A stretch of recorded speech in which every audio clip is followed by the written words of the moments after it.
باب الغسل، غسل کے مسائل۔ عن ابی ہریرہ رضی اللہ عنہ عن النبی صلی اللہ علیہ وسلم قال اذا جلس بین شعبها الاربع ثم جہدها فقد وجب الغسل، متفق علیہ۔ حضرت ابو ہریرہ رضی اللہ تعالی عنہ سے روایت ہے کہ نبی اکرم صلی اللہ علیہ وسلم نے فرمایا، جب میاں بیوی سے جسمانی تعلق قائم کرے تو اس پر غسل واجب ہو جاتا ہے۔ اسے بخاری اور مسلم نے روایت کیا ہے۔ عورت یا مرد کو احتلام ہو تو غسل واجب ہو جاتا ہے۔ ان قتادۃ ان انس بن مالک حدثهم ان ام سلیم حدثته انها سألت نبی اللہ صلی اللہ علیہ وسلم عن المرأة ترى في منامها ما يرى الرجل فقال رسول الله صلی اللہ علیہ وسلم اذا رأت ذلك المرأة فلتغتسل، فقالت ام سلمہ واستحييت من ذلك قالت وهل يكون هذا؟ فقال نبي الله صلى الله عليه وسلم نعم، فمن أين يكون الشبه؟ إن ماء الرجل غليظ أبيض وماء المرأة رقيق أصفر، فمن أيهما على أو سبق يكون منه الشبه، رواہ مسلم۔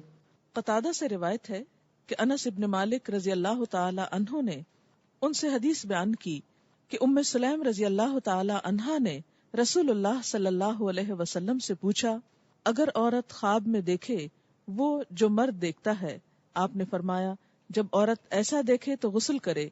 ام سلمہ رضی اللہ تعالی عنہا نے کہا کہ مجھے شرم آئی، میں نے کہا ایسا کیا ہوتا ہے؟ یعنی عورت کو بھی احتلام ہوتا ہے؟ رسول اللہ صلی اللہ علیہ وسلم نے فرمایا بے شک ایسا ہوتا ہے، ورنہ بچہ عورت کے مشابہ کیوں کر ہوتا ہے؟ آپ نے فرمایا مرد کا نطفہ سفید اور گاڑھا ہوتا ہے، جبکہ عورت کا نطفہ پتلا اور زرد ہوتا ہے، دونوں میں سے جو بھی غالب آ جائے بچہ اسی کے مشابہ پیدا ہوتا ہے۔ اسے مسلم نے روایت کیا ہے۔ منی خارج ہونے پر غسل واجب ہو جاتا ہے۔ غسل جنابت میں پہلے دونوں ہاتھ دھونے چاہیے، پھر طہارت حاصل کر کے وضو کرنا چاہیے۔ عن عائشہ رضی اللہ عنہا ان رسول اللہ صلی اللہ علیہ وسلم کان اذا اغتسل من الجنابۃ بدأ فغسل يديه قبل ان يدخل يده في الاناء ثم تودأ مثل وضوئه للصلاة، رواہ مسلم۔ حضرت عائشہ رضی اللہ تعالی عنہا سے روایت ہے کہ رسول اللہ صلی اللہ علیہ وسلم جب غسل جنابت کرتے تو برتن میں ہاتھ ڈالنے سے پہلے دونوں ہاتھ دھوتے، پھر نماز کی طرح وضو کرتے، پھر غسل فرماتے۔ اسے مسلم نے روایت کیا ہے۔ غسل جنابت کا مسنون طریقہ یہ ہے۔ عن عائشہ رضی اللہ عنہا قالت کان رسول اللہ صلی اللہ علیہ وسلم اذا اغتسل من الجنابۃ یبدأ ویغسل یدیہ ثم یفرغ بیمینہ علی شمالہ فیغسل فرجہ ثم یتودأ وضوءہ للصلاة ثم یأخذ الماء فیدخل اصابعہ فی اصول الشعر حتى اذا رأى ان قد استبرأ ثم حفن على رأسه 3 حفنات ثم افاض على سائر جسده ثم غسل رجليه، متفق علیہ۔ حضرت عائشہ رضی اللہ تعالی عنہا سے روایت ہے کہ جب رسول اللہ صلی اللہ علیہ وسلم غسل جنابت فرماتے تو پہلے اپنے دونوں ہاتھوں کو دھوتے، پھر دائیں ہاتھ سے بائیں ہاتھ پر پانی ڈال کر استنجا کرتے، یعنی استنجا کے لیے بایاں ہاتھ استعمال کرنا چاہیے جبکہ پانی دائیں ہاتھ سے ڈالنا چاہیے، پھر نماز کی طرح کا وضو کرتے۔ اس کے بعد ہاتھوں کی انگلیوں سے سر کے بالوں کی جڑوں کو پانی سے تر کرتے، یعنی پورے سر کی سکن اور بالوں کی جڑیں اچھی طرح ویٹ ہونی چاہیے، دھلنی چاہیے۔ 3 لپ پانی سر میں ڈالتے، یعنی 3 times ایٹ لیسٹ سر پہ پانی پور کرتے، اور پھر سارے بدن پر پانی بہا دیتے، آخر میں پھر پاؤں دھوتے۔ اسے بخاری اور مسلم نے روایت کیا ہے۔ پاؤں دھونے کی حکمت کیا ہے؟ اس لیے کہ کچی زمین ہوتی تھی اور نہاتے وقت پانی جب زمین پہ پڑتا تو چھینٹے دوبارہ پاؤں پنڈلیوں تک آ جاتے، تو اس سے آخر میں پھر پاؤں دھو لیتے اور مکمل طور پر پاک ہو جاتے۔ تو ترتیب کیا ہوئی؟ پہلے دونوں ہاتھ دھونا۔ ہاتھ کیوں دھونے کی ضرورت ہے؟ اس لیے کہ ہاتھ اگر کسی بھی ناپاک چیز کو لگے ہیں تو ہاتھ صاف کر لیے جائیں، اور صاف کرتے وقت برتن کے اندر ہاتھ ڈال کے ہاتھ نہیں دھوئے جائیں گے، بلکہ برتن کو انڈیل کر اس سے پانی لے کر ہاتھ دھوئے جائیں گے. اور یہ بھی یاد رکھیے کہ اس دور میں ضروری نہیں تھا کہ ہر ایک کے پاس مگ اور پراپر نہانے کا سامان یا شاور ہو، اس لیے عموماً مٹی کے برتنوں میں کھلے یا حوض یا گھڑے کی طرح کے برتنوں میں پانی ہوتا تھا. آج بھی بہت سے دیہات اور گاؤں میں پسماندہ علاقوں میں پانی رکھنے کا یہی انتظام ہوتا ہے. تو اس میں آپ صلی اللہ علیہ وسلم نے اتنا آسان اور فطری طریقہ بتایا کہ جو ہر ایک کی ریچ میں ہو، ہر ایک کے بس میں ہو. ہاتھ دھونے کے بعد استنجا، اور استنجا کرنے کے بعد پورا وضو، وضو کرنے کے بعد سر کے اوپر اچھی طرح پانی بہانا، اس طرح کے بالوں کی جڑیں تر ہو جائیں. کوئی اگر چیز ایسی لگی ہوئی ہو کہ جس سے سکن تک پانی نہیں پہنچتا تو اس چیز کو کھرچنا اور صاف کرنا ضروری ہے. مثلا اگر چنگم لگ گئی ہے کہیں یا کوئی اور پینٹ لگ گیا ہے تو سکن سے اس کا ہٹانا ضروری ہے تاکہ سکن تک پانی پہنچے. اس کے بعد پورے جسم پہ پانی بہا لیا اور پھر آخر میں پاؤں دھو لیے. لیکن اگر واش روم ایسا ہے کہ جس میں چھینٹے پلٹنے کا ڈر نہیں، ویسے جیسا بھی ہو کچھ نہ کچھ چھینٹے تو پلٹ ہی آتے ہیں، تو اس لیے اگر پاؤں بعد میں دھو لیے جائیں تو انسان کو مکمل طور پر پاکی کا احساس ہو جاتا ہے. غسل جنابت میں پانی سر کے بالوں کی جڑوں تک پہنچنا چاہیے.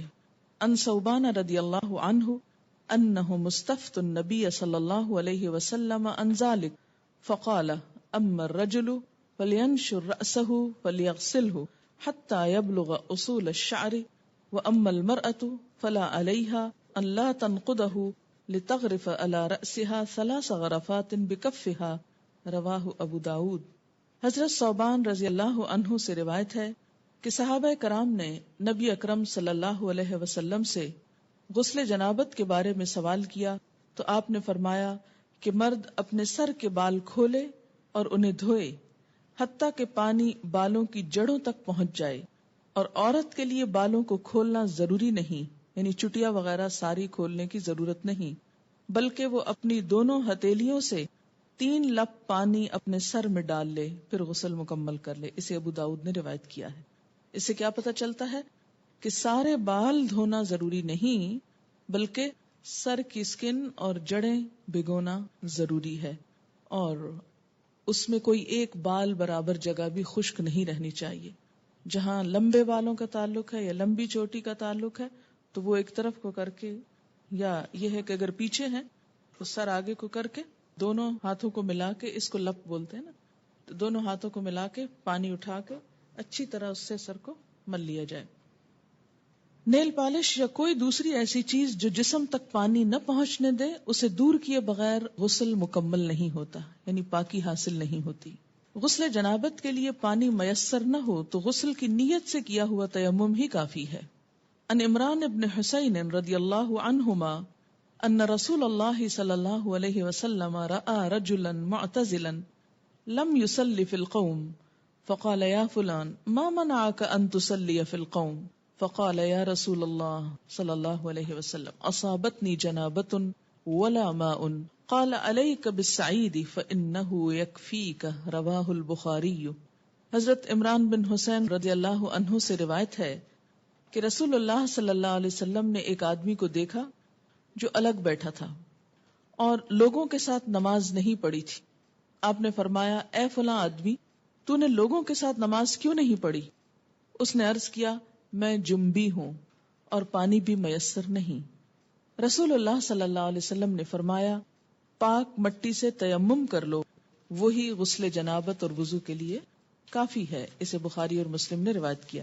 اسی طرح بسا اوقات پیریڈز میں جب نہانا واجب ہوتا ہے پاک ہونے کے بعد اور انسان بخار کی شدید کیفیت میں مثلا نہا نہیں سکتا یا کسی اور ایسی تکلیف یا بیماری میں ہے تو اس میں بھی صرف تیمم کافی ہے، اور وہ تیمم 2 دفعہ کرنے کی ضرورت نہیں.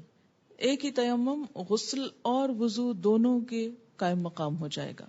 حیض ختم ہونے کے بعد غسل کرنا واجب ہے، یعنی اب کون کون سی چیزیں غسل کو واجب کر رہی ہیں ان سب کا یہاں ذکر کیا جا رہا ہے.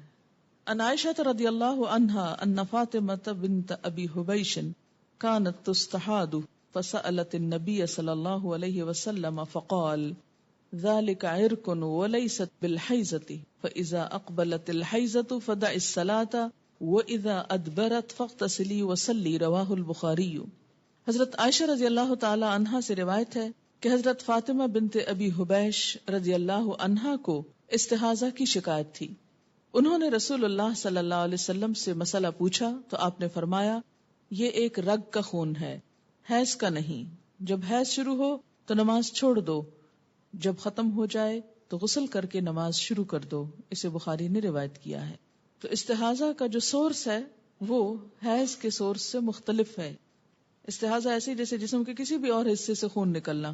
استحاضہ کی مریض خاتون کو حسب عادت حیض کے ایام شمار کر کے غسل کرنا چاہیے. عن عائشہ رضی اللہ عنہا زوج النبی صلی اللہ علیہ وسلم قالت ان ام حبیبۃ رضی اللہ عنہا بنت جحش التي كانت تحت عبد الرحمن بن عوف رضی اللہ عنہ شکت الى رسول اللہ صلی اللہ علیہ وسلم الدم فقال لها امكثي قدر ما كانت تحبسك حیدتك ثم اغتسلی فكانت تغتسل عند كل صلاة. رواہ مسلم. نبی اکرم صلی اللہ علیہ وسلم کی زوجہ محترمہ حضرت عائشہ رضی اللہ عنہا کہتی ہیں کہ عبد الرحمن بن عوف رضی اللہ عنہ کی بیوی حضرت ام حبیبہ رضی اللہ عنہا رسول اللہ صلی اللہ علیہ وسلم کی خدمت میں حاضر ہوئی اور استحاضہ کی شکایت کی. رسول اللہ صلی اللہ علیہ وسلم نے ارشاد فرمایا حسب عادت ایام حیض میں نماز نہ پڑھو، پھر ایام حیض ختم ہونے پر غسل کر لو. چنانچہ ام حبیبہ رضی اللہ عنہا ہر نماز کے لیے غسل کیا کرتی تھیں. اسے مسلم نے روایت کیا ہے. نماز سے مراد دوبارہ حیض سے پاک ہو کر نماز شروع ہونے کا وقت ہوتا تھا اس کے لیے. اس کا یہ مطلب نہیں ہے کہ ہر نماز کے ٹائم پہ غسل کرتی تھی. غسل حیض کا طریقہ یہ ہے. عن عائشہ رضی اللہ عنہا ان اسماء سألت النبی صلی اللہ علیہ وسلم عن غسل المحیض فقال تأخذ احداکن ماءها وسدرتها فتطهر فتحسن الطهور ثم تصب على رأسها فتدلكه دلكا شديدا حتى يبلغ شؤون رأسها ثم تصب عليه الماء ثم تأخذ فرصة ممسكة فتطهر بها. فقالت اسماء وكيف أتطهر؟ فقال سبحان الله تطهرين بها. فقالت عائشة رضي الله عنها كأنها تخفي ذلك تتبعين أثر الدم. وسألته عن غسل الجنابة فقال تأخذ ماء فتطهر فتحسن الطهور أو تبلغ الطهور ثم تصب على رأسها فتدلكه حتى تبلغ شؤون رأسها ثم تفيض عليها الماء. فقالت عائشة نعم النساء نساء الأنصار لم يكن يمنعهن الحياء أن يتفقهن في الدين. رواہ مسلم. حضرت عائشہ رضی اللہ عنہا سے روایت ہے کہ حضرت اسماء رضی اللہ تعالی عنہا نے نبی اکرم صلی اللہ علیہ وسلم سے غسل حیض کے بارے میں سوال کیا کہ کیسے نہانا چاہیے اس کے بعد. تو آپ نے فرمایا پہلے پانی میں بیری کے پتے ڈال کر اچھی طرح حیض کے خون سے پاکی حاصل کر لو. یہ بیری کے پتوں کی ضرورت اس لیے کہ اس دور میں صابن کی ایسی صورت اور قسمیں موجود نہ تھی. مراد جس سے یہ کہ اچھی طرح صفائی حاصل کرنے کے لیے کہ سب میل کچیل دور ہو جائے اس پانی سے نہاؤ. اب دیکھیے کہ مردے کو نہلانے کے لیے بھی بیری کے پتے ڈال کر پانی کو بوائل کیا جاتا ہے اور اس سے نہلایا جاتا ہے. اور اس میں بھی ایک اب تو صابن استعمال کر لیا جاتا ہے لیکن دیہاتوں وغیرہ میں اب بھی لوگ اسی پانی سے نہلاتے ہیں. تو ایک طرح سے جراثیم کش محلول بن جاتا ہے اور ہر قسم کی نجاست کو جسم سے دھو ڈالتا ہے. اب یوں سمجھے کہ لیکوڈ سوپ کی طرح کا ہے. پھر سر پہ پانی ڈالو. یہ مراد اس سے یہ ہے کہ جہاں جہاں نجاست ہے اچھی طرح جسم کو مل کے دھو لو. پھر سر پہ پانی ڈالو اور خوب اچھی طرح ملو تاکہ پانی بالوں کی جڑوں تک پہنچ جائے. پھر سارے بدن پر پانی بہاؤ. پھر خوشبو لگی ہوئی روئی کا پھاہا لے کر اس سے پاکی حاصل کرو. یعنی جسم سے ساری اسمیل دور کرنے کے لیے کیا کرو؟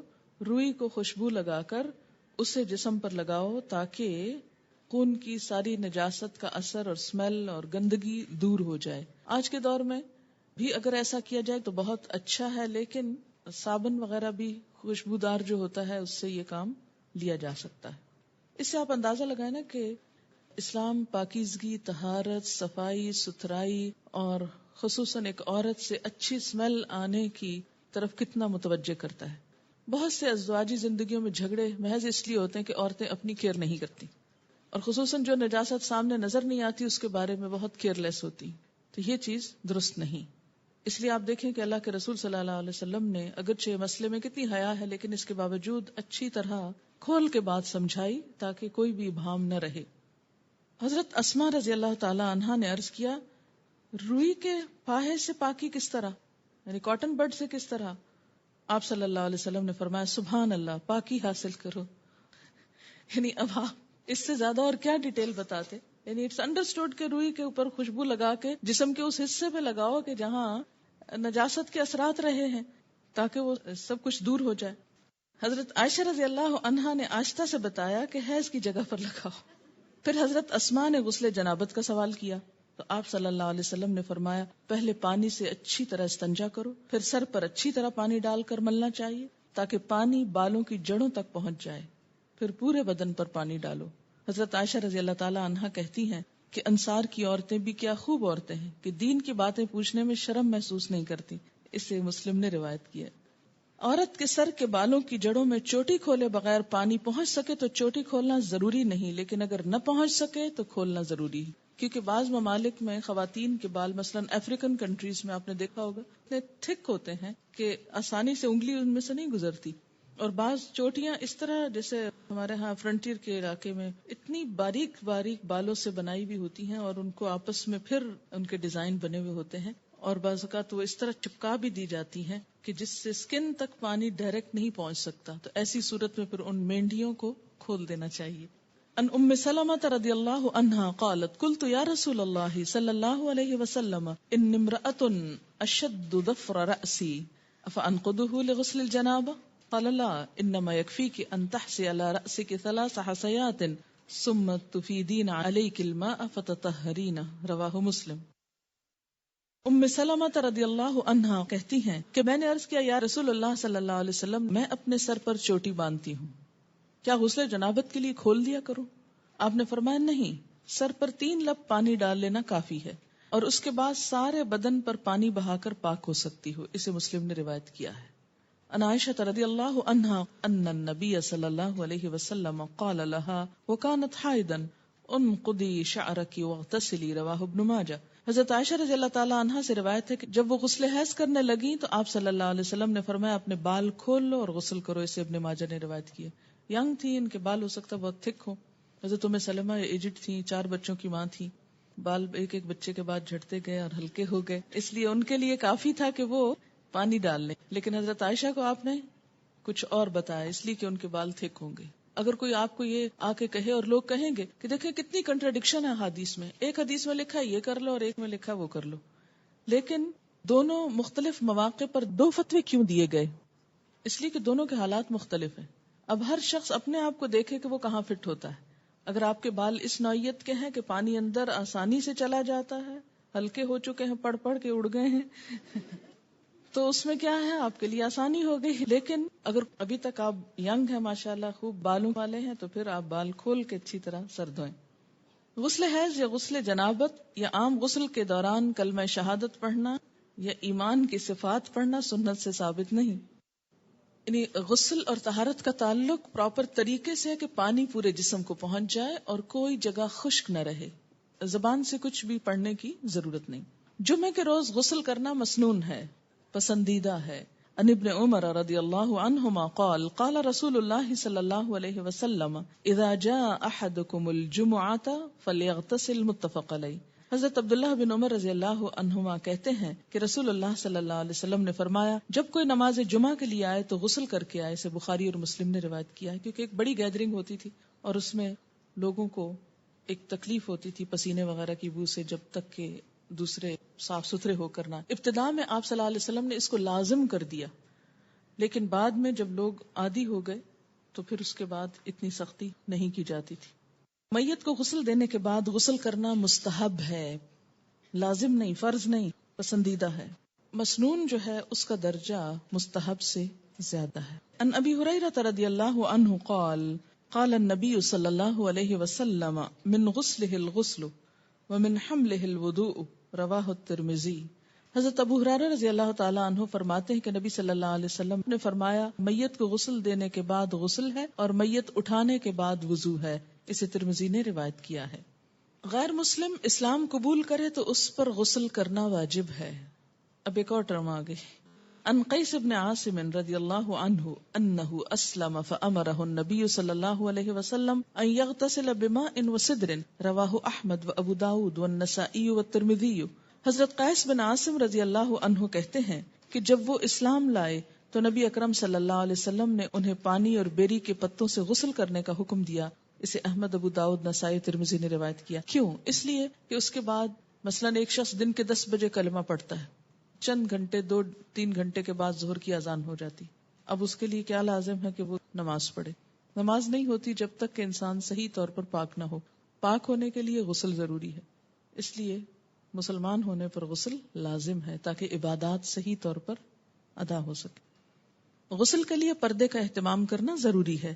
ان یعلا بن امیہ رضی اللہ عنہ ان رسول اللہ صلی اللہ علیہ وسلم رأى رجلا يغتسل بالبراز فصعد المنبر فحمد الله واثنى عليه وقال ان الله عز وجل حليم حي ستير يحب الحياء والستر فاذا اغتسل احدكم فليستتر. رواه ابو داود والنسائی. حضرت یعلا بن امیہ رضی اللہ عنہ سے روایت ہے کہ رسول اللہ صلی اللہ علیہ وسلم نے ایک شخص کو کھلے میدان میں برہنہ نہاتے دیکھا تو آپ صلی اللہ علیہ وسلم ممبر پر تشریف لائے، اللہ کی حمد و ثنا کی اور فرمایا اللہ عز و جل بڑا حوصلے والا اور شرم والا ہے، حجاب اور حیا کو پسند فرماتا ہے، لہذا جو کوئی غسل کرنا چاہے پردہ کر کے غسل کرے. اسے ابو داؤد اور نسائی نے روایت کیا ہے. اسی لیے اجتماعی حمام جس میں بہت سارے لوگ مل جل کر نہائیں یا سوئمنگ کریں یا پھر کسی بھی سی سائڈ پر بکنیز پہن کر اچھل کود کریں تو یہ درست نہیں. عورت کے لیے کسی دوسری عورت کو اور مرد کے لیے کسی دوسرے مرد کو غسل کرتے ہوئے دیکھنا منع ہے. عن ابی سعید الخدری رضی اللہ عنہ قال ان رسول اللہ صلی اللہ علیہ وسلم قال لا تنظر المرأة الى عورة المرأة ولا ينظر الرجل الى عورة الرجل. رواہ ابن ماجہ. حضرت ابو سعید خدری رضی اللہ عنہ کہتے ہیں کہ رسول اکرم صلی اللہ علیہ وسلم نے فرمایا کوئی عورت کسی دوسری عورت کا سطر نہ دیکھے، کوئی مرد کسی دوسرے مرد کا سطر نہ دیکھے. اسے ابن ماجہ نے روایت کیا ہے. غسل یا وضو کرتے ہوئے پانی کے استعمال میں احتیاط کرنی چاہیے. ان انس رضی اللہ عنہ قال کان رسول اللہ صلی اللہ علیہ وسلم یتودأ بالمد ویغتسل بالصاع الى 5 امداد. متفق علیہ. حضرت انس رضی اللہ عنہ فرماتے ہیں کہ رسول اللہ صلی اللہ علیہ وسلم وضو کے لیے 1 مد پانی نصف لیٹر سے کچھ زیادہ، ½ لیٹر سے تھوڑا سا زیادہ، اور غسل کے لیے 1 سا پانی تقریباً 1 لیٹر سے 5 مد پانی تقریباً 3 لیٹر تک استعمال کرتے تھے. اسے بخاری اور مسلم نے روایت کیا ہے. جی ہاں، ہم تو بالٹیاں اور ٹب بہا دیتے ہیں، ٹینک خالی کر دیتے ہیں، ٹینکرز منگواتے ہیں. دیکھیے آپ صلی اللہ علیہ وسلم سے ایک شخص نے یہی بات کہی تو آپ نے فرمایا خواہ تم دریا کے کنارے ہو پھر بھی ضرورت کا استعمال کرو. آج آپ دیکھیں کہ کس قدر یہ پرابلمز ہو رہے ہیں وسائل ریسورسز کے مس یوز کرنے کی وجہ سے، جتنی پولوشن ہو رہی ہے اور جتنا نقصان ہو رہا ہے. اس میں ضرور کوئی حکمت ہے. چلیے ہم اگر اتنا نہیں تو ایٹ لیسٹ کچھ تو بچت کر سکتے ہیں، کوشش کرنے پر ہو بھی سکتا ہے. ایسا ہے کہ ہمارے ہاں عادت کیا ہے کہ آپ ٹوتھ پیسٹ لگاؤ، برش کو آہستہ آہستہ ٹیپ کھول دو، وہ کھلی رہے، آپ برش کرتے رہیں، شیشہ دیکھتے رہیں، ادھر ادھر دیکھتے رہو، کھلی ہے. تسلی کیا ہے کہ اب جب ایک دم ضرورت پڑے گی تو کھولنی نہیں پڑے گی. اچھا اسی طرح اگر آپ نے چولہا جلا دیا ہے ایک دفعہ تو کھلا رہے، گیس جلتی رہے، دوبارہ پھر ایک تیلی ضائع ہوگی. یا یہ کہ اب کون ماچس کھولے اور اس میں سے لائٹر آن کرے، پریس کرے اور اس میں اٹھائے اور لگائے، تو بہتر ہے کھلا رہے. جتنی دیر 2 4 5 گھنٹے کچن میں کام ہو رہا ہے بس جل رہی ہے گیس، تو یہ سب چیزیں اسراف میں آ جاتی ہیں. ایسا کرنا جو ہے وہ دوسرے انسانوں کے حق کو مارنا ہے. پھر اسی طرح باتھ روم میں کوئی نہیں، بس بجلی جلتی رہے، اس لیے کہ پھر کبھی جانا پڑا تو پھر کون بٹن آن کرے گا. تو اس سے آپ دیکھیں کہ بے وجہ ایک تو بل پے کرتے ہیں آپ، دوسری بات یہ ہے کہ ریسورسز ضائع ہوتے ہیں. ہمارے ملک میں پہلے ہی بجلی کی کمی ہے، بہت سے گاؤں دیہات وغیرہ کو بجلی کیوں نہیں مل رہی؟ اس لیے کہ بجلی ہے نہیں. اسی طرح بعض اوقات لوڈ شیڈنگ ہو جاتی. کیوں کرنی پڑتی ہے لوڈ شیڈنگ؟ اس لیے کہ ہم احتیاط سے استعمال نہیں کرتے. تو ہر چیز اپنی ضرورت اور حد کے اندر ہو تو وہی بہتر ہے. یعنی بخل اور کنجوسی کے لیے بھی نہیں کہا گیا کہ اب اگر ضرورت ہے تو آپ لائٹ نہیں جلائیں کہ بجلی کا بل دینا پڑے گا، یا یہ ہے کہ یہ ضائع ہو رہی ہے. نہیں، ضرورت اگر تھوڑی روشنی کی تھوڑی، زیادہ تو زیادہ، اس سے زیادہ کی ضرورت ہے اس سے زیادہ، لیکن ضرورت ہو. مگر بلا ضرورت بے وجہ صرف شان و شوکت کی نمائش کے لیے اور دکھاوے کے لیے وسائل کو ضائع کرنا یہ اسلامی طریقہ نہیں ہے. مسنون طریقے سے غسل کرنے کے بعد وضو کی ضرورت باقی نہیں رہتی. عن عائشہ رضی اللہ عنہا قالت کان رسول اللہ صلی اللہ علیہ وسلم لا يتوضأ بعد الغسل رواہ ابو داؤد والترمذی وابن ماجہ والنسائی والحاکم. حضرت عائشہ رضی اللہ عنہا فرماتی ہیں کہ رسول اللہ صلی اللہ علیہ وسلم غسل کے بعد وضو نہیں کیا کرتے تھے، کیونکہ غسل شروع ہونے سے پہلے سب کچھ استنجا بھی کر لیتے، وضو بھی کر لیتے اور پھر صرف پانی بہاتے تھے. اسے ابو داؤد، ترمذی، ابن ماجہ، نسائی اور حاکم نے روایت کیا. اس سے کیا پتہ چلتا ہے کہ انسان اس کے بعد اگر نماز پڑھنا چاہے تو نماز بھی پڑھ سکتا ہے. ہمارے ہاں تو یہ تصور ہے نا کہ سر سے دوپٹہ اترا تو وضو ٹوٹ جائے گا، یا یہ ہے کہ اگر کپڑے چینج کیے تو وضو ٹوٹ جائے گا. تو کپڑے چینج کرنے سے اور سر کے دوپٹہ اترنے سے وضو نہیں جاتا، اور اس کے لیے یہی دلیل ہے. جی، پسندیدہ یہی ہے کہ ہر کام میں دایاں طرف استعمال کیا جائے. اسی طرح نہاتے وقت اگر جیسے بازو پہ صابن لگا رہے ہیں تو پہلے رائٹ سائڈ پہ لگائیے، ہاں پھر دوسری طرف آ جائے. لیکن یہ بھی ہو سکتا ہے نا کہ پہلے اگر ہاف اوپر والے کو اگر آپ پہلے دائیں اور پھر بائیں پہ کر لیا، پھر دائیں ٹانگ اور بائیں اس پہ کر لیا، یا سارا اوپر سے نیچے تک رائٹ پہلے کر لیں پھر پورا لیفٹ کر لیں، تو جیسے بھی آسانی ہو. جی ہاں، پانی کا بھی حساب ہوتا ہے. ان کا سوال یہ ہے کہ شاور کے نیچے کھڑے ہو کر عموماً نہایا جاتا ہے تو کیا نہا سکتے ہیں؟ نہا سکتے ہیں، ایسی کوئی پابندی نہیں کہ آپ بیٹھ کر ہی نہائیں. اور خاص طور پر جب آپ جسم پہ پانی بہائیں گے تو بیٹھ کر پانی کیسے بہے گا؟ وہ تو پوری طرح آپ پاک نہیں ہو سکتے، منع نہیں کیا گیا. ایک بات یاد رکھیے، اس میں بڑی آسانی رہے گی آپ سب کو کہ ناپاکی دو طرح کی ہوتی ہے، جنابت، اور اسی میں جنابت کی دو بڑی وجوہات ہیں، انٹرکورس اور احتلام. یہ جنابت میں آ جاتی ہیں دونوں چیزیں، ٹھیک ہے، یہ غسل کو واجب کرتی ہیں. اور دوسری بڑی ناپاکی کیا ہے؟ حیض. ان دونوں کے بعد یعنی جنابت اور حیض دونوں کے بعد نہانا فرض ہے، لازم ہے، الا یہ کہ کوئی بیمار ہو. اس صورت میں کیا ہے؟ تیمم ہے. واضح. جمعے کے دن نہانا مسنون ہے، مسلمان ہونے کے بعد نہانا واجب ہے، مردے کو غسل دینے کے بعد نہانا مستحب ہے. عام طور پر پاکیزگی اور صفائی ستھرائی کے لیے نہانا بھی مستحب ہے، اچھا ہے، انسان کی کیفیت زیادہ بہتر ہوتی ہے بنسبت اس کے کہ انسان میلا کچیلا رہے. اتنی بات سمجھ میں آ گئی؟ اب جو فرض غسل ہے، کون کون سا؟ جنابت اور حیض دونوں کا فرض غسل. اس میں آپ دیکھیے کہ پھر دو تین چیزیں لازم ہیں. ایک یہ ہے کہ وضو کی طرح کا وضو ہو. وضو سے مراد کیا ہے؟ کلی اور ناک میں پانی ڈالنا، باقی تو سارا آپ دھو ہی لیتے ہیں. اگر آپ وضو نہیں کریں گے، کلی اور ناک میں پانی نہیں ڈالیں گے تو آپ کا پاک ہونے کا غسل نہیں ہوگا. اور دوسری بڑی شرط کیا ہے؟ سارے جسم پہ پانی بہانا، کہ ایک بال جتنی جگہ بھی خشک نہ رہے. اگر کوئی چیز بھی جسم کو لگی ہوئی ہے تو اس کو اتار دیجئے، ہٹا دیجئے، صاف کر دیجئے. اور اس کے بعد بعض اوقات لوگ نیل پالش وغیرہ اتارتے ہیں، لیکن کیا ہوتا ہے سامنے سے اتار دیتے اور باریک حصے نہیں دیکھتے کہ جو اندر تک لگی ہوئی ہوتی.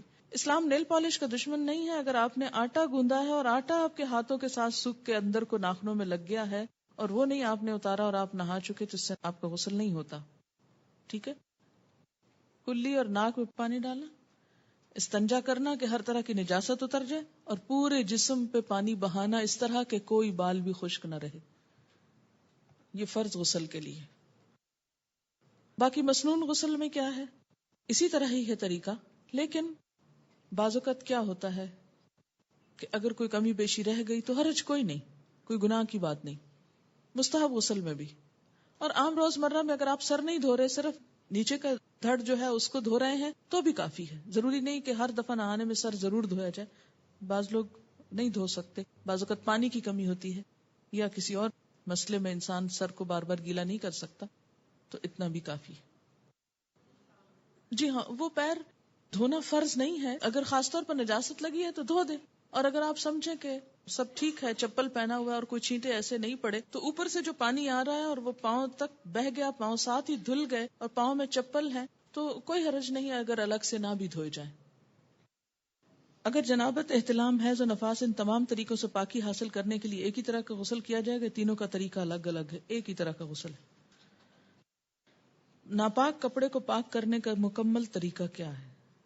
طریقہ یہ ہے کہ پہلے ناپاکی کو تلاش کریں کہ ہے کہاں، اس کا نشان، داغ، کچھ بھی جب نظر آ جائے تو اس حصے کو الگ کر لیں باقی کپڑے سے. مثلا اگر اس پہ کچھ لگا ہوا ہے کہیں تو میں پہلے دیکھوں گی کہ کہاں ہے.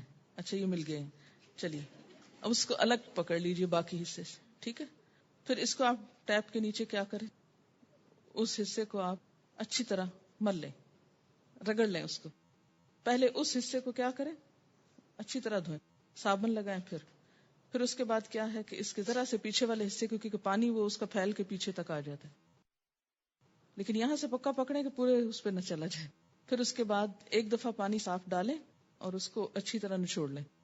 پھر اس کے بعد پھر نچوڑیں، پھر تیسری دفعہ، اور ذرا سا دیکھ لیں کہ پانی کیسا نکل رہا ہے، میلا یہ صاف ہے، دھل گیا کافی.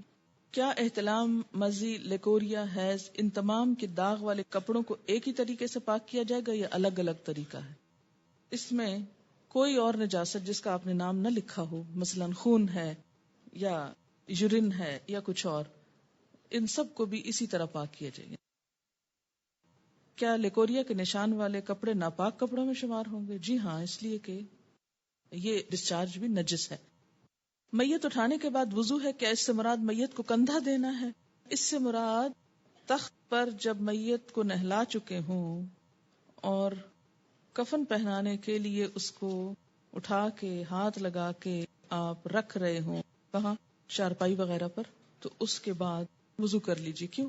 ہو سکتا ہے اٹھانے میں آپ کے جسم پر کوئی ایسی چیز لگ گئی ہو، یعنی وہ ایک شک سا پڑ جاتا ہے نا کہ ہم نے اٹھایا ہے.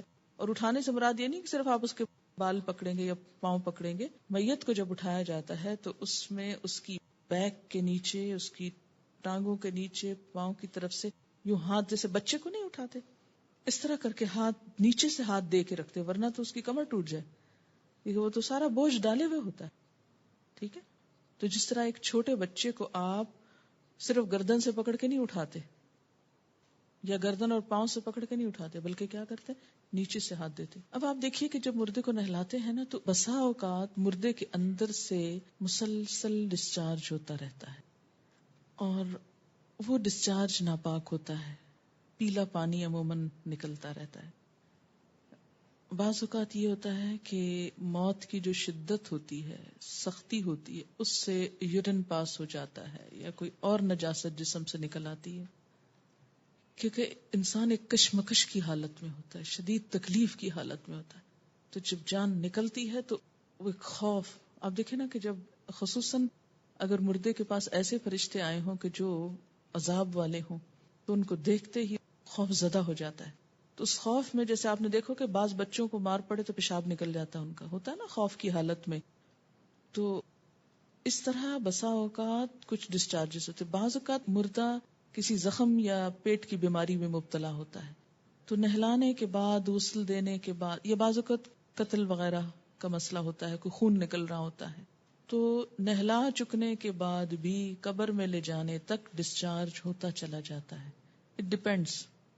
اب جب آپ اس کو اٹھاتے ہیں اس تخت سے اسٹریچر پہ یا اس میت کی جو چارپائی ہے اس پہ ڈالنے کے لیے، تو پھر انسان کے دل میں ذرا تصور ملائیں کہ آپ نے کسی مردے کو ہاتھ لگایا، اس کے بعد آپ کی فیلنگ کیا ہوگی؟ جیسے آپ کو کچھ لگ گیا، یہ فیلنگ آتی ہے نا جب آپ مردے کو ہاتھ لگاتے ہیں، تو آٹومیٹیکلی ایک نفسیاتی کیفیت ہوتی ہے انسان کی کہ کچھ مجھ کو لگ گیا ہے. کئی لوگ تو ہاتھ ہی نہیں لگاتے کہ شاید مجھے یہ پکڑ ہی نہ لے. تو یہ جو اندر ایک نفسیاتی خلل سا آتا نا انسان کے، اس کا ازالہ کیا ہے؟ اگر نہلایا تو چھینٹے پڑیں گے اپنے اوپر، تو نہا لیں آپ خود بھی تاکہ دل سے سب خلش دور ہو جائے. اور اگر آپ نے نہلایا نہیں، صرف اٹھانے میں مدد دے کے رکھا ہے، تو آپ وضو کر لیں تاکہ آپ کے اندر کی کیفیت درست ہو جائے اور آپ کی نماز میں دل لگے. یاد رکھیے کہ جو غسل اور وضو کے جتنے بھی مواقع ہیں، یہ سارے اسی لیے ہیں کہ انسان کی نماز میں سکون آئے. عام حالت میں بھی جو وضو کرنے کے لیے کہا جاتا ہے نا، تو آپ دیکھیں کبھی ہم کھا پی رہے ہوتے ہیں، کبھی ہم ہنس رہے ہوتے ہیں، کبھی ہم دنیا میں انوالو ہوتے ہیں، تو پھر جب ہم نماز کے لیے جاتے ہیں تو وضو نماز کی تیاری ہے، اس کے خشوع و خضوع میں ہیلپ کرتا ہے، اس لیے یہ حکم دیا گیا. لیکن اگر کوئی نہیں کرتا وضو تو کوئی گناہ کا کام نہیں ہے. جی نہیں، مردے کا سطر تو نہیں کھولیں گے، لیکن اس کے باوجود جسم سے اگر کچھ رس رہا ہے، بعض بیماریوں میں رستا ہے، بعض حالات میں رستا ہے، کوئی بھی ریزن ہو سکتا، تو کوئی بھی چیز جو مردے کے جسم سے نکل رہی ہے وہ پاک نہیں ہے. ٹھیک ہے نا، تو اس کو دھو لینا چاہیے. یہ جو آپ کو دعائیں سکھائی گئی نا صبح شام کی، اس میں ایک دعا آتی ہے نا، اللہم انی اسألک العافیۃ فی الدنیا والآخرہ، اور پھر اللہم استر عوراتی وآمن رواتی. اس دعا کو بہت توجہ سے مانگا، اللہم استر عوراتی، اللہ میرے شرم والے حصوں کو، چیزوں کو ڈھانپ دے، میری شرم کی چیز کسی کے سامنے نہ کھلے. اور اسی لیے کہتے ہیں نا کہ جس نے کسی میت کا عیب چھپایا اللہ تعالیٰ اس کا عیب چھپائے گا. میت کا کوئی عیب نظر آئے، عیب سے مراد کیا ہے کہ مثلا نہلایا اور اگر اس کے جسم سے کوئی نجاست نکلتی دیکھی یا کوئی داغ دیکھا یا کوئی بھی چیز دیکھی ہے یا کوئی نقص دیکھا تو انسان سب کو بتاتا پھرے کہ میں نے فلاں کو نہلایا تھا اور اس کے اندر میں نے یہ دیکھا تھا. نہیں، کبھی نہیں، ہونٹ نہ کھلے. زندہ انسان کے عیب کے لیے بھی نہیں کھلنے چاہیے اور مردہ کی تو اور احتیاط کرنی چاہیے، کیونکہ زندہ تو کبھی نہ کبھی اپنی صفائی پیش کر دیتا ہے یا اس کا حال اچھا ہو جاتا ہے تو وہ اس کے بارے میں سوچ لوگوں کی بہتر ہو جاتی ہے. لیکن مرنے والا تو بس پھر اس کا آخری سفر ہے نا، آخری وقت ہے، اس لیے اس کے بارے میں تو کوئی چیز ایسی دیکھی جائے بالکل ذکر نہیں کرنا چاہیے. اسی لیے کہتے ہیں نا کہ گھر والوں کو شریک ہونا چاہیے غسل دیتے وقت، صرف پروفیشنلز پہ نہیں چھوڑ دینا چاہیے. ایک تو وہ صفائی وغیرہ کا صحیح اہتمام نہیں کرتے، دوسرا یہ کہ ان کو اتنی دلچسپی کہاں کہ مردے کو احتیاط سے ہاتھ لگائیں، اور تیسرا یہ ہے کہ کوئی عیب دیکھ لیں تو کیا پتا کہاں کہاں بتائیں. احترام ہے نا، احترام ہے اس کا بھی، یہ نہیں کہ اگر وہ مر گیا ہے تو اب آپ جیسے چاہیں اس کے ساتھ بدتمیزی سے کام کریں، احترام سے. کیا ڈاکٹر سے اندرونی چیک اپ کے بعد نہانا چاہیے؟ نہیں، اس سے نہانے کی ضرورت نہیں ہے، لیکن وضو کرنا ہوگا. کیا دوران حیض نہانا منع ہے؟ کوئی منع نہیں ہے. ڈیورنگ پیریڈز نہا سکتے ہیں. اٹ ڈپینڈز، بعض لوگوں کو نہانے سے تکلیف ہوتی ہے، بعض کو نہانا زیادہ اچھا رہتا ہے، اپنی اپنی عادت کے مطابق کر لیجیے. عورتوں اور مردوں کے غسل کرنے کے جو فرائض ہیں اس میں کوئی فرق نہیں. اچھا، یہ ان کو مشکل پتہ کیوں پیش آ رہی؟ اس لیے کہ بعض احادیث مکمل ہیں، بعض احادیث میں صرف ایک مسئلہ بیان کیا ہے. تو اسی لیے میں ہمیشہ کہتی ہوں نا کہ جز کو دیکھ کر یہ نہ سمجھے کہ کل اسی کے اندر ہے.